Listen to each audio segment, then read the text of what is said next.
सुलह हुदैबिया में जो agreement Medina और मक्का के दरमियान साइन हुई थी, वो एग्रीमेंट असल में मुसलमानों के लिए एक ज़बरदस्त एग्रीमेंट थी, लेकिन वहाँ पर किसी को भी ये समझ में नहीं आया। और इसी सुलह हुदैबिया के मौका पर सूरह फतह भी नाजिल हुई थी। सुहेल इब्न उमर जो मक्का की तरफ से इस एग्रीमेंट पर साइन कर रहा था, इनके 2 बेटे थे।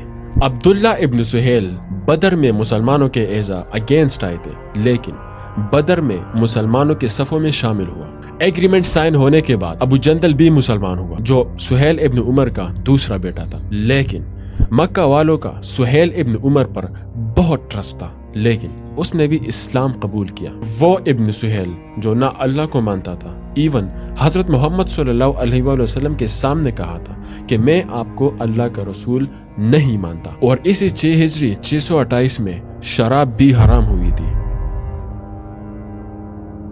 Khyber, one of the biggest challenge मुसलमानों के लिए। ये जंग मुसलमानों के लिए जीतना इम्पॉसिबल था। मदीना मुनव्वरा से खैबर का फासला 150 किलोमीटर है। सुलह हुदैबिया के बाद हजरत मोहम्मद सल्लल्लाहु अलैहि वसल्लम ने 1 मंथ के लिए मदीना में रेस्ट किया और फिर खैबर की तरफ रवाना हुए। खैबर तक पहुंचना तो बहुत आसान था, लेकिन खैबर को फतह करना इम्पॉसिबल था, क्योंकि खैबर ऐसा था कि वहाँ पर हर यहूदी का अपना अपना महल, बागात और कैत वगैरह थे, और पूरे अरब में फ्रूट्स और गंदम की तिजारत इस खैबर से की जाती थी, क्योंकि बाकी पूरा अरब डेजर्ट था। नेक्स्ट डे जब यहूदी अपने खेतों में काम कर रहे थे, तो उनके सामने मुसलमानों के 1000 पोच खड़ी थी। सब चिल्लाने लगे कि मोहम्मद आया है, मोहम्मद आया है। यहूदियों को इस बात का इल्म भी नहीं था कि मुसलमान इनसे लड़ने के लिए निकल पड़े हैं। इन सब किलों में से हजरत मोहम्मद सल्लल्लाहु अलैहि वसल्लम ने नितात का सामना किया, और हजरत मोहम्मद सल्लल्लाहु अलैहि वसल्लम ने यहाँ पर एक मस्जिद भी बनाया।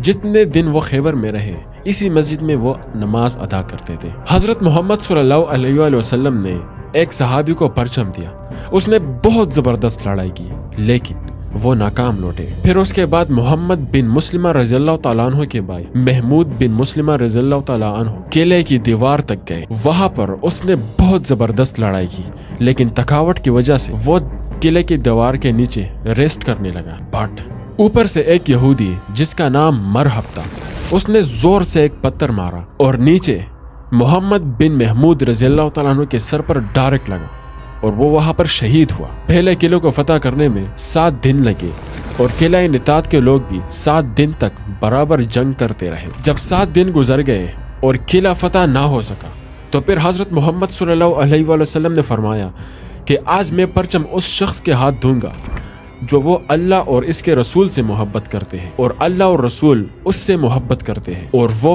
पीठ दिखाने वाला बिल्कुल नहीं है। सहाबा कराम ने जब ये ऐलान सुना तो सबको लगा कि ये परचम हमें देंगे, लेकिन ये परचम अली को दी गई, और आप सल्लल्लाहु अलैहि वसल्लम ने कहा कि जाओ और पीछे मुड़कर मत देखना। हजरत अली रज़ियल्लाहु ताला अन्हु फुल स्पीड से किले की तरफ रवाना हुए। वहां पर एक यहूदी ने हजरत अली रज़ियल्लाहु ताला अन्हु से कहा कि तुम लोगों ने बहुत सर उठाया है, लेकिन हक वही है जो मूसा पे नाजिल हुआ था, तौरात। यहूदियों के इस किले से एक आदमी जिसका नाम हर्ष था, अपनी बहादुरी की वजह से पूरे अरब में बहुत मशहूर था। जैसे ही हजरत अली और उसका सामना हुआ, तो पहला हमला हर्ष ने किया, बट हजरत अली रज़ियल्लाहु ताला अन्हु ने खुद को प्रोटेक्ट किया डाल से, और उसके बाद हजरत अली ने उसे खून में नहला दिया। जैसे ही हर्ष गिरा, तो फिर उसका भाई सामने आया जिसका नाम मरहब था। मरहब ये अपने भाई हर्ष से भी बहुत ज्यादा ताकतवर था, और अपनी जंगजू के नाम की वजह से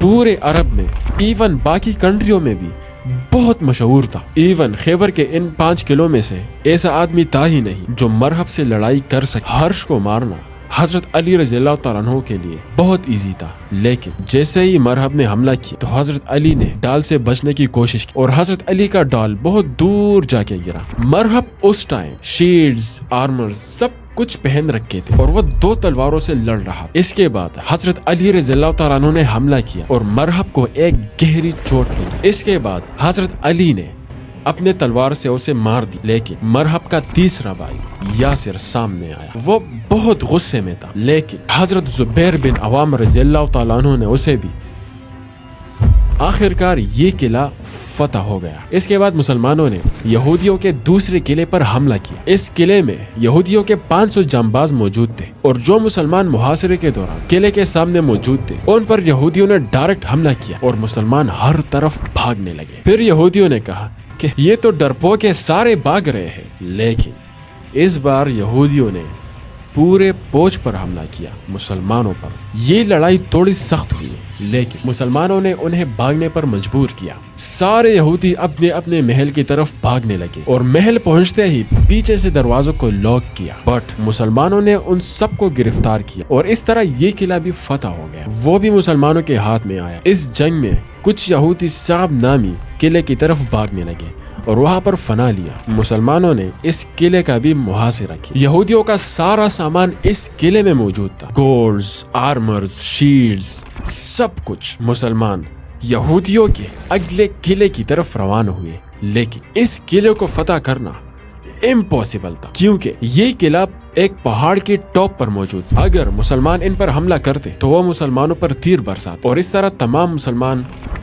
اس قلعے سے ایک یہودی نکل کر آپ صلی اللہ علیہ وآلہ وسلم کے پاس آیا اور کہا کہ اگر آپ لوگ اس قلعے کا 30 دن تک بھی محاصرہ کریں تب بھی آپ لوگ اسے فتح نہیں کر سکتے، کیونکہ مسلمانوں نے یہودیوں کے فوڈز، پانی، سب کچھ بند کیے تھے ان کے اوپر، لیکن پھر بھی وہ قلعے سے باہر نہیں نکلے۔ اس یہودی نے کہا کہ اگر میں آپ کو ایک راز بتا دوں جس کی وجہ سے آپ لوگ یہ قلعہ فتح کر سکتے ہیں، لیکن بدلے میں آپ لوگ مجھے بخشیں گے، تو آپ صلی اللہ علیہ وسلم نے کہا اوکے نو پرابلم۔ اس نے کہا کہ قلعے کے نیچے ایک کیف ہے، ایک غار، جس سے یہودی اپنا پانی اور فوڈز حاصل کرتے ہیں۔ تو مسلمانوں نے وہ کیف بند کیا۔ اس طرح وہ یہودی قلعے سے باہر آئے اور مسلمانوں نے وہ قلعہ بھی فتح کیا۔ اسی طرح مسلمانوں نے فتات کے سارے قلعے فتح کیے، بٹ اس بار مسلمان شک کے قلعوں کی طرف روانہ ہوئے۔ سبسکرائب